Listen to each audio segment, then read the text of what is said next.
50,000, 40,000, 45,000 इतने रुपए कमाते हैं, लेकिन जितनी ड्यूटी करेगा इतनी आमदनी होगी उसको 2.5 लाख के तक तो पहुंच ही जाएगा वो। अस्सलाम वालेकुम, स्वागत है अभी आपका एक नई वीडियो के साथ। और आज फिर हम नए मेहमान को लेकर आए हैं अपने चैनल पर। तो आज इनकी जॉब्स के बारे में हम बात करने वाले हैं कि अभी ये दम्माम सऊदी अरब में क्या काम कर रहे हैं और वो काम कितने सालों से कर रहे हैं, या फिर जो काम ये कर रहे हैं उसका आगे चल के क्या स्कोप है। तो सबसे पहले देखने वालों को ये बताइए कि आपका नाम क्या है। अस्सलाम वालेकुम, मेरा नाम है मोहम्मद सामिद। तो वैसे आप प्रॉपर रहने वाले कहाँ के हैं? जी, दलपत्र के पास में एक गांव है मदनापुर। अभी आप ये बताइए कि आप दम्माम सऊदी अरब में क्या काम कर रहे हैं। मैं दम्माम सऊदी अरब में 2 काम कर रहा हूँ। एक तो रियल एस्टेट का ऑफिस है, उसमें काम करता हूँ मैं, और पार्ट टाइम के हिसाब से मैं ड्राइविंग भी करता हूँ। तो अब ये बताइए, ये काम आप कितने सालों से कर रहे हैं? मुझे इस सफर में 2 साल हो गए और पिछले सफर में 10 महीने रुक कर गया था। जैसा कि अभी आपकी क्वालिफिकेशन के बारे में जाने, तो क्या क्वालिफिकेशन रही है आपकी इंडिया में? मेरी क्वालिफिकेशन BA मैं किए हुआ हूँ, लेकिन BTC में कंप्लीट नहीं करा, 1 साल करने के बाद छोड़ कर आया हूँ। अच्छा, जब आप BA किए हुए हैं तो फिर आपने ये सऊदी अरब आने का क्या प्लान बनाया? आपको वहाँ पे भी जॉब का ऑफर मिला होगा, तो आपने वहाँ कोई काम क्यों नहीं किया? वहाँ पर काम मिले थे, लेकिन वहाँ पर ये सेटिंग नहीं बनी ने जो यहाँ हमने बैठाई है। हमको बेनिफिट भी नहीं था वहाँ, और हम ऐसा मान लो कि एक तरीके से हम मजदूरी कर रहे थे वहाँ पर। मैंने अपनी पढ़ाई के साथ साथ एक पार्ट टाइम जॉब समझ लो या मजदूरी कह लो, से एक किस्म से ठेके लेकर काम करते थे। सभी को मालूम है, एरिया के जितने भी देखने वाले वीडियो हैं उनको मालूम पड़ जाएगा। जैसे किसी प्राइवेट कंपनी में भी जॉब कर सकते थे, जैसे कि आपने ग्रेजुएशन कर रखी है तो। जी बिल्कुल। और फिर अपना कैरियर भी बना सकते थे। सऊदी आने का सबसे ज्यादा मेन प्लान तो यही था कि हमें कम समय में ज्यादा पैसा कमाए। आपने ये वीजा किससे ली? किसी एजेंट के थ्रू, या फिर किसी जान पहचान वाले के जरिए, या फिर किसी ऑफिस वाले के जरिए? नहीं, हमारे बहनोई हैं, उन्होंने हमें ये वीजा दी। उन्होंने बोला ड्राइविंग की वीजा है, लेकिन ड्राइविंग की वीजा नहीं निकली वो। जैसा कि आपने बहनोई से ये ली वीजा, तो ऑलमोस्ट कितनी सैलरी तय की गई आपकी वहाँ पे? उस टाइम 1700 सैलरी तय की थी। तो अभी आके यहाँ पे 1700 मिली है आपको? बिल्कुल 1700 स्टार्टिंग से ही? बिल्कुल। जैसा कि अभी ड्राइविंग के काम में आए हुए हैं, तो वहाँ पे कभी ड्राइविंग की? ड्राइविंग कभी नहीं की। एक बार हमारे बहनोई कार लेकर आए थे, उनकी थोड़ी पुरानी कार है। ड्राइविंग तो बस इतनी आती थी कि ट्रैक्टर चलाना सीखे हुए थे, वो भी थोड़ा बहुत। जैसे ही वो गाड़ी लाए, हम बोले चाबी दो, हमें सामान लाएंगे। कार लेके गए हम। अब हमसे उधर जाके जो है बैग नहीं हो रही, फिर किसी और से बैग कराई हमने, फिर लाए हम घर। तो आपका मेडिकल पे कितना खर्चा हुआ होगा? यानी मैंने 2017 में अप्रैल में मेडिकल कराया था, तो उस टाइम पे 4500 रूपए मेडिकल फीस थी। मेडिकल फीस थी, और आने जाने का खर्चा तो वो आप कितना भी कर लो। आज के दौर में मेरे ख्याल से 5000 तो मेडिकल फीस है जी। उसके हिसाब से आपको 10,000 रूपए मिनिमम ले जाने चाहिए। तो आपका मेडिकल फर्स्ट अटेम्प्ट में ही पास हो गया, फिर किसी चीज में कमी? अल्हम्दुलिल्लाह फर्स्ट अटेम्प्ट में ही मेरा क्लियर हो गया। जैसे कि आप मेडिकल करा के आए, तो वहाँ पे इंतजार किया कि हाँ भाई मेरा मेडिकल फिट होगा, ये रिपोर्ट लेने जाऊंगा, फिर मैं कोरियर करूंगा, या फिर नो टेंशन बिल्कुल? नहीं जी, मेरा जैसे मान लो कोई भी दिन लगा लो, 12 बजे मेरा मेडिकल हुआ, तो उन्होंने बोला कि अगले 24 घंटे के बाद आपकी मेडिकल रिपोर्ट आ जाएगी। आप भले से यहाँ पे इंतजार कर लो या घर चले जाओ। तो मेरा वहीं पे दिल्ली में एक भाई था, तो मैं वहाँ दिल्ली में भाई के पास रुका। जैसे मैंने वहाँ मेडिकल सेंटर में कॉल किया, तब उन्होंने बताया आपका मेडिकल फिट है। तो रिपोर्ट वगैरह तो वो आपका जो भी कॉन्टेक्ट होगा उसी ने रिसीव करी होगी? वो मेडिकल रिपोर्ट जो है कॉन्टेक्ट था ऑफिस वाले का, तो ऑफिस वाले ने हमको बोला कि आप खाली मेडिकल कराए हो, सारा रिपोर्ट मैं उठा लूंगा। तो वहाँ पे आपको कुछ पैसे देने पड़े, 1000-2000? जैसे बात करें तो पासपोर्ट कोरियर करने के, या फिर किसी स्लिप वगैरह के? नहीं, मतलब हमारा टोटल पैकेज था उस टाइम पे, मेरे 55,000 रूपए लगे थे। तो उसमें सारा कुछ उसी का ही था, कोरियर करना उसका। अच्छा। पासपोर्ट फिर घर कोरियर करना, यानी वीजा स्टैंपिंग होने के बाद वापस आता है अपना रिटर्न पासपोर्ट, तो वो भी उसी के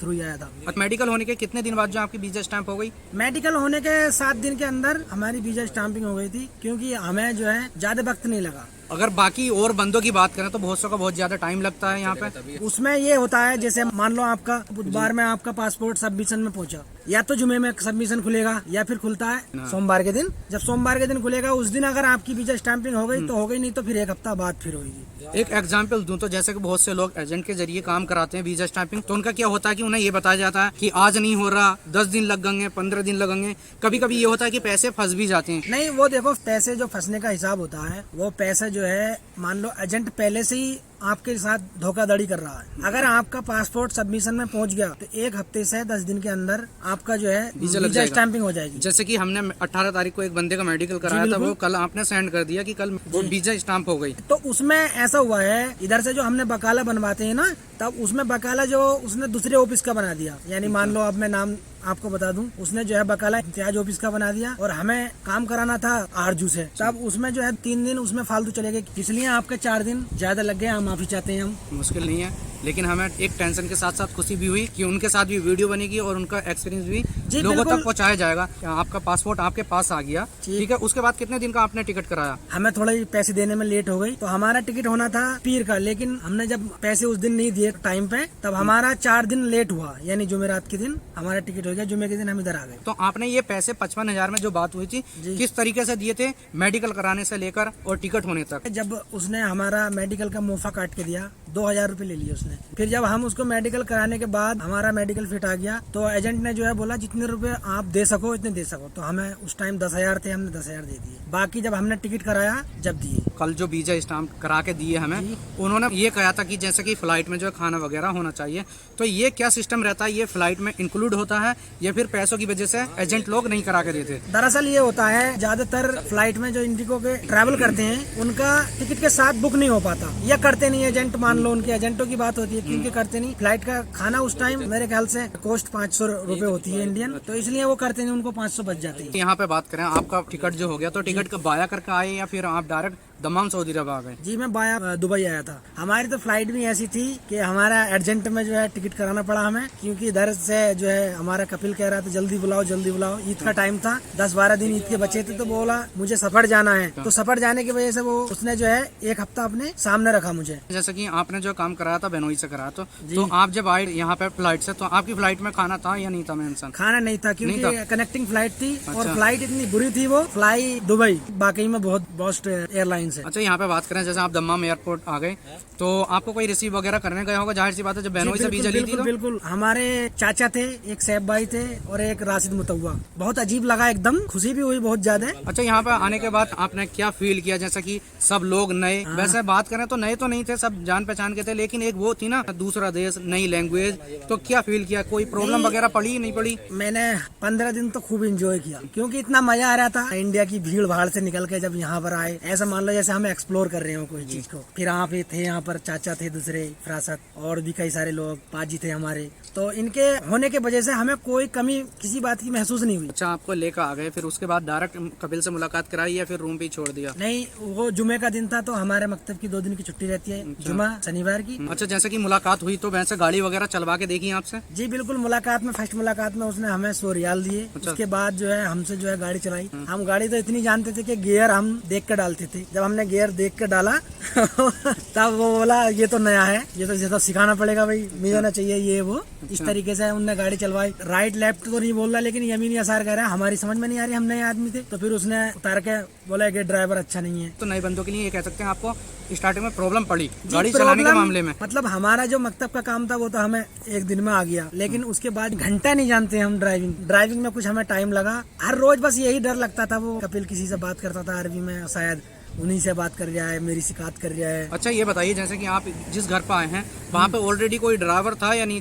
जैसे कि आपको रास्ते दिखाने के लिए या फिर कुछ समझाने के लिए, लैंग्वेज का प्रॉब्लम सॉल्व करने के लिए? जैसे ड्राइवर तो नहीं था उस घर पे, लेकिन एक मसरी था, मैन अकाउंटेंट था। तो मैन अकाउंटेंट मेरे साथ रहता था, वो उसको इंग्लिश आती थी, मुझको इंग्लिश आती है। तब इस तरीके से जो है हमें ज्यादा प्रॉब्लम नहीं हुई। आपको ऑलमोस्ट 4-5 दिन हो गए होंगे, उसके बाद ये इकामा जो बनवाया, हाथों हाथ बनवा दिया आपको या नहीं? मेरा इकामा, मेरे को यहाँ हुए 85 दिन हुए होंगे, तब मेरा मेडिकल हुआ। उसके बाद जो है इकामा आया, क्योंकि 90 दिन की तो यहाँ पर छूट होती है ना, रहता। जी हाँ, तो इसलिए मेरा 85 दिन के बाद मेडिकल हुआ। मेडिकल यहाँ पर भी पहले अटेम्प्ट में क्लियर हो गया। गाड़ी की बात करें तो गाड़ी उड़ी धोने का भी यहाँ पे मेन टॉपिक है, लोग कचरा वगैरह फेंकने का, जो कि 95% जो ये काम करना पड़ता है ड्राइवरों को। क्या आपके घर में भी आपसे कराया जाता, बताना चाहेंगे जरा? जी, हमारा जो है घर से इतना लेना देना नहीं है, नहीं घर का कुछ, नहीं गाड़ी का मतलब धुलवानी है, नहीं धोनी है, कुछ करना नहीं करना, ऐसा कोई रोक टोक नहीं है। धोगे तो अपनी अच्छी लगेगी गाड़ी, नहीं धोगे तो वैसी लगेगी। बात करें तो महीने की सैलरी तक अब आपका नंबर आ चुका, तो आपकी सैलरी उतनी मिली जितनी की आपको घर रहते हुए बताई गई कि इतनी सैलरी मिलेगी?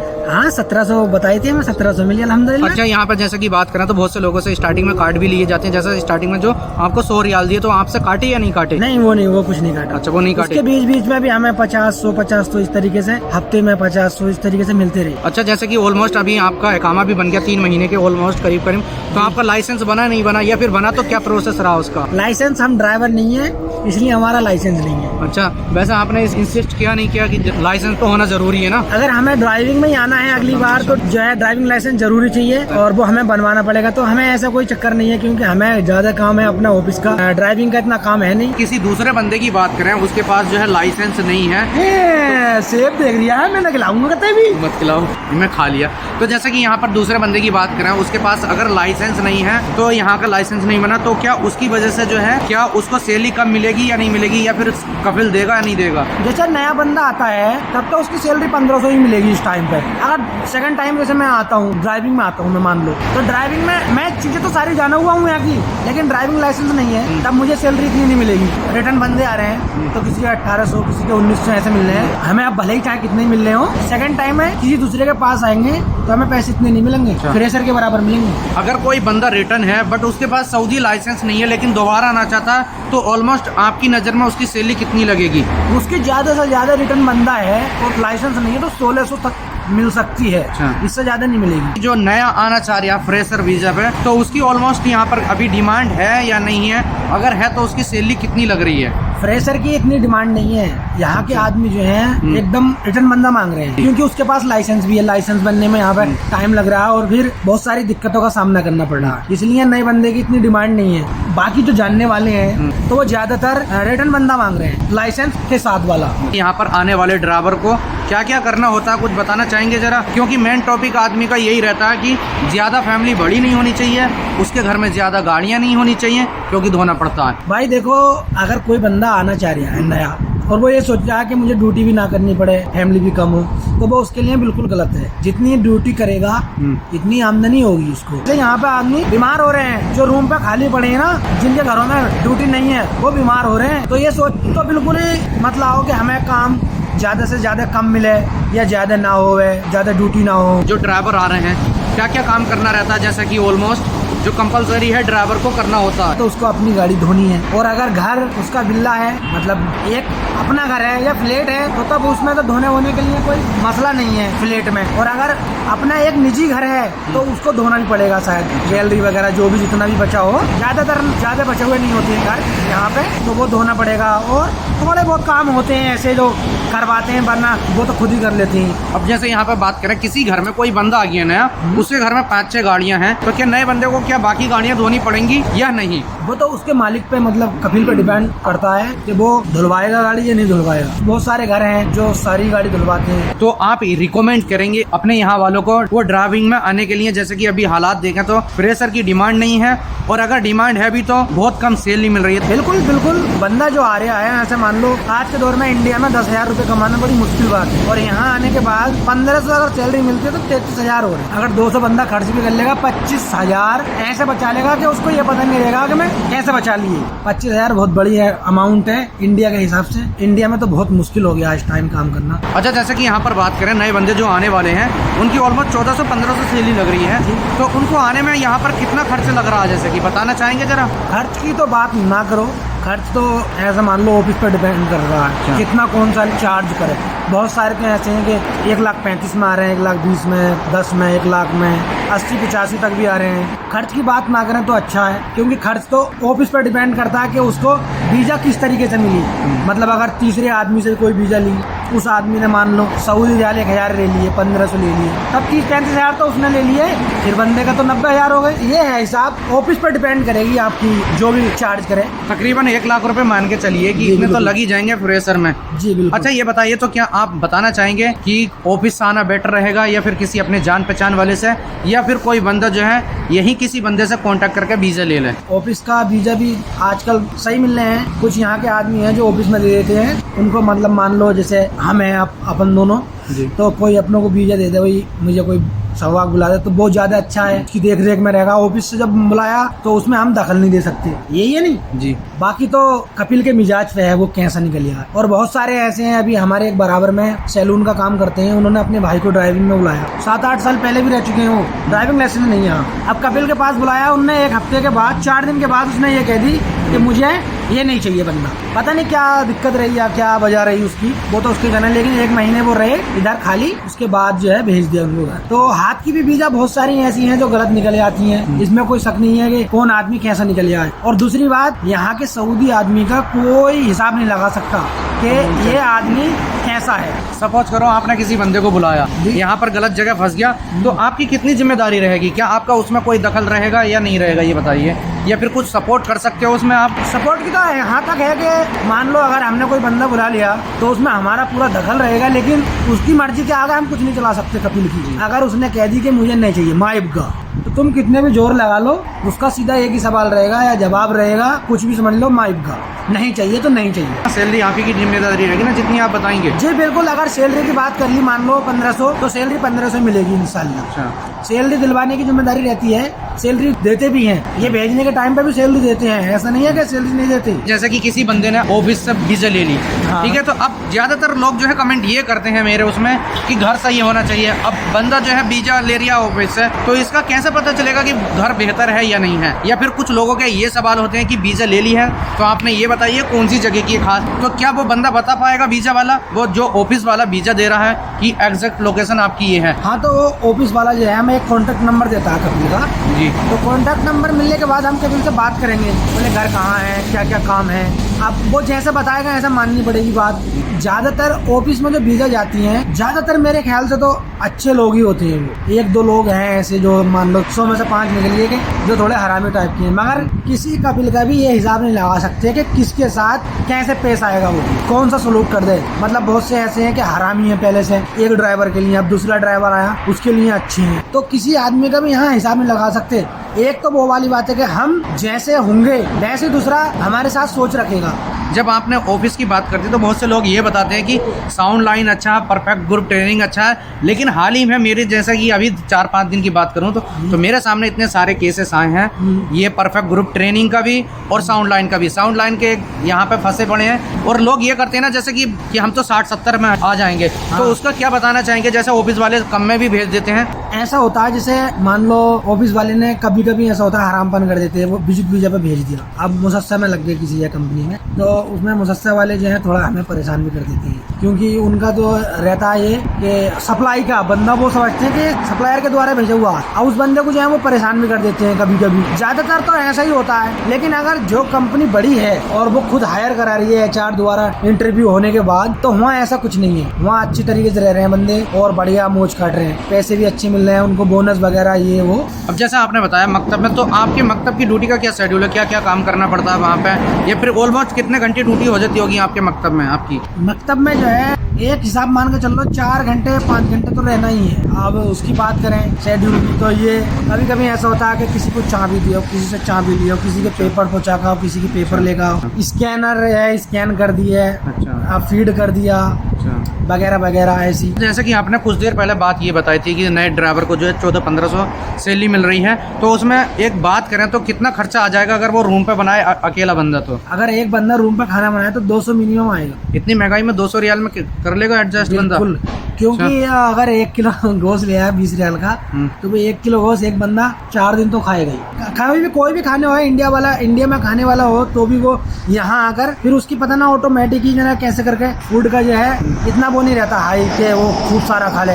अगर बाहर से खाएगा तो बाहर से तो कोई मतलब लिमिट नहीं है, क्योंकि अगर ब्रुस्ट का चला गया तो सबसे कम ब्रुस्ट 70 रियाल का है, 18, 19, 20 इस तरीके से बहुत महंगे भी हैं। आप रिकमेंड करेंगे फैमिली ड्राइवर में आने के लिए या फिर कंपनी में? क्योंकि कुछ लोग जो है हल्ली चाहे, कुछ लोग जो ये कहते हैं कि ड्राइवर की लाइफ जो बहुत बुरी है, फैमिली ड्राइवर में नहीं आना चाहिए, वो सारे लोग कमेंट करते हैं। नहीं, बहुत सारे आदमियों का कमेंट करने का अपना अपना नजरिया है। अब किसी भी चीज को देख लो, अपने अपने नजरिए का हिसाब है। मैं तो ये रिकमेंड करूंगा कि अगर किसी को कम पैसे लगा के, कम पैसे खर्च करके, कम मुसीबतें उठा के अगर पैसे कमाने हैं तो ड्राइविंग लाइन में ठीक ठाक है। फिर भी अगर हम मान लो उसमें जाते हैं, क्या बोलते हैं उसको, खुशबू आ रही है आने की, ये जो काम करते हैं आजाद वीजा वाले। हाँ, आजाद वीजा कुछ नहीं होता, वो आजाद कुछ नहीं होता है, वो भी कपिल के अंडर में होते हैं और ज्यादातर आदमियों के सवाक खास का ही वीजा होता है। अच्छा, यहाँ जैसा आजाद वीजा की बात छिड़ी गई है, तो आप मुझे बताइए कि अभी के हालात देखते हुए आजाद वीजा में आना बेटर रहेगा या नहीं? आजाद वीजा में देखो, जिन लोगों के काम चलने हैं उनके चलने हैं, मगर ज्यादातर आदमी ये को सुनने में यही आ रहा है कि हफ्ते में 4 दिन काम कर रहे हैं या 3 दिन काम कर रहे हैं। अगर 150 रियाल भी कमा रहे हैं वो रोज के, तो 500 तक निकाल रहे हैं वो। बहुत सारे हैं जो जिनके अच्छे काम चल रहे हैं, मतलब मान लो तो उनको रोज भी मिल रहा है काम। लेकिन ज्यादातर बंदे आने के बाद यहाँ परेशान है। आजाद में परेशान है, हमारे साथी भी कुछ परेशान है, बहुत सारे वो काम की तलाश में है। बिल्कुल बिल्कुल। अगर यहाँ पर बात करें आजाद वीजा में, तो इसमें मतलब कि कितना खर्चा आ जाता होगा, जैसे टोटल यहाँ तक? आजाद वीजा की देखो ऐसा होता है, जो कपिल वीजा देता है हमें, तो वो 6 से 7-8 हजार रियाल तो वो वैसे चार्ज करता है, अपना वीजा देता है। 1000 रियाल के करीब उसमें उसका इकामा बनाने के लिए उड़ जाते हैं, खर्च हो जाते हैं 1000। तो मान लो अगर 7000 भी लिए उनने या 6000 भी लिए तो 7000 रियाल हो गए, यानी 1.5 लाख तो वो हो गए। फिर ऑफिस का खर्च रहा, उसका इधर आने का खर्च रहा, मतलब सारी चीजें ही लेनी पड़ती हैं। फिर शुरू के साल में शायद पैसे ना देने पड़ते हैं, लेकिन हर साल हर महीने 500 रियाल, 400 रियाल, 300 रियाल जिसको जैसा कपिल मिल जाए ऐसे देनी पड़ती है। तो यहाँ के अगर माहौल को देखते हुए एडवाइस करना चाहोगे तुम अपने गांव वालों के लिए कि वो आजाद वीजा में आए? जैसे कि अभी आपके गांव से बहुत ज्यादा निकल कर आ रहे हैं, नई ताती नई जनरेशन आ रही है, हार उठ डाल उल के, तो वो कहाँ पर आ रहे हैं, वो क्या काम करने के लिए आ रहे हैं? अब अपने गांव की अगर बात की जाए तो अपने गांव में वो लड़का अच्छा काम देख रहा है, उसको मिल रहे हैं, मुसाहिद नाम है, उसने अपने रिकमेंड किया है कि भाई हमारे पास आ जाओ, ऐसा सही काम रहा है। अब बहुत सारे ऐसे हैं कि उसी कतीब में के रूम पे 4-4 दिन 5-5 दिन या किसी दिन तफ्तीश लग गई, यानी पुलिस की वो लग गई, तब वो काम पे भी नहीं जाते हैं। और हर रोज उनको एक खतरा रहता है कि यार पता नहीं किस तरफ से हमें पुलिस पकड़ ले। या अभी पीछे 4 महीने की बात हुई, आपने मिलक के 2-3 बंदे आए थे 2.5 लाख रुपए लगा के, उनको सुरदाना पकड़ा, तो बेचारों के उनके तो पैसे पूरे भी ना हो पाए और उन्हें 1 महीना या 15 दिन या 10 दिन जेल में रखने के बाद उसने इंडिया भेज दिया। तो ऐसा होता है, बहुत सारे ऐसे हैं कि 1-2 महीने के बाद पकड़ जाते हैं, और कुछ ऐसे हैं कि जिनके अकामे भी नहीं बने और फिर भी वो काम कर रहे हैं धड़ल्ले से। अच्छा, तो ये बताएंगे जैसे ऑलमोस्ट इसमें जो है 2-2.5 लाख रुपए का खर्चा आता होगा आजाद वीजा में। अब 7000 रियाल का ही लगा लो, 7000 रियाल का जो है अमाउंट हो गया 1.5 लाख। फिर अगर कितने भी कम लगागा तो 2.5 लाख के तक तो पहुंच ही जाएगा। तो क्या एक साल में वो 2.5 लाख रुपए यहाँ पर कमा के कवर कर लेते होंगे ऑलमोस्ट? अभी के माहौल के हिसाब से, जैसे कि अभी इस कंडीशन है सऊदी अरब की, लोगों को काम भी नहीं मिल पा रहा, ज्यादातर तो मेरे जान पहचान में ऐसी हैं वो काम से परेशान है। हाँ, कवर कर सकते हैं वो 50,000, 40,000, 45,000 इतने रुपए कमाते हैं, लेकिन फिर भी जो अमाउंट वो खर्च करके आते हैं वो 6 महीने में पूरी होती है। किसी से भी पूछ लो, वो 6 महीने में अपना पीछे का बैक अमाउंट क्लियर करते हैं पहले, उसके बाद जो है वो 3 साल 4 साल जितने भी रहते हैं फिर आगे कमाते हैं वो। लेकिन ज़्यादातर मैंने देखा है लोगों का यही बात है कि वो यही सोचते रहते हैं कि 1 महीना और 1 महीना और 2 महीने और 3 महीने और, इस तरीके से वो टाइम बढ़ाते रहते हैं। लेकिन चलो अभी तो ठंड है, आदमी मैनेज कर लेगा काम को, लेकिन गर्मी का जब 50 का टेम्परेचर होता तब तो बहुत सारे हैं, मैंने उनसे बात की लड़कों से अपने आगे, तो वो बताते हैं कि हमारी कभी नाक से खून आ जाता है, कभी मुंह से खून आ जाता है, कभी कुछ हो जाता है, हालात भी उनके ऐसे रहते हैं, मुंह लाल से हो जाता है, देखा होगा। अब भाई यहाँ का टेम्परेचर और इंडिया के टेम्परेचर में बहुत फर्क है, जमीन और आसमान का फर्क है। ऐसा मान लो अगर इंडिया में 45 टेम्परेचर पहुँचता है तो आदमी एक बार को बाहर काम कर सकता है, लेकिन यहाँ का 45 टेम्परेचर होता है तो यहाँ काम नहीं होता, यहाँ तो सुबह सुबह होती है। तो लास्ट में वीडियो को एंड करते करते क्या मैसेज देना चाहेंगे इंडिया वालों के लिए या फिर अपने गांव वालों के लिए, क्या रिकमेंड करेंगे? देखो, किसी भी काम को करने के लिए थोड़ा सब्र की जरूरत होती है। अगर आप सब्र से कोई काम लेते हो तो इंशाअल्लाह अल्लाह ताला वो जो है ना सब्र देता है और अच्छे से अच्छा तदबीर करता है। तो कहने का मतलब यही है कि थोड़ा देखभाल के और अपने दिमाग से सोच के, लेकिन मैं ये कहूँगा कि थोड़ा अपने दिल पर हाथ रख के ये सोचो कि हाँ भाई जिस काम के लिए हम जा रहे हैं उसमें इतना पैसा खर्च करके जा रहे हैं कि हमें इतना बचेगा या नहीं बचेगा, या हम किस काम में खुशहाल रहेंगे, हमारी सेहत भी बनेगी नहीं बनेगी जी। अभी बहुत सारे ऐसे लड़के हैं कि घर से मान लो 50 किलो के आएंगे तो वो 45 किलो के हो गए हैं इस काम में जी। तो थोड़ा सोच समझ के, मैं ये नहीं कह रहा कि आओ मत, लेकिन थोड़ा अपने सब्र करके देखभाल के आओ, बस यही कहना है हमारा कि रोज नहाओ धो मौज करो, नहीं यार खाओ पियो मौज लो, खाओ पियो मौज लो और रोज नहाओ रोज लो, मतलब डाइट वगैरह खाने का हिस्ट्री बता रही हूँ। खाने का चलो फिर इंशाल्लाह फिर मिलते हैं किसी एपिसोड में। हाँ, पूछ लो जो पूछना है। अस्सलाम वालेकुम, ये जसीन भाई है, हमारी वीडियो ले रहे हैं, लाइक और शेयर करना जरूर, ठीक है? लास्ट में डालूंगा ये।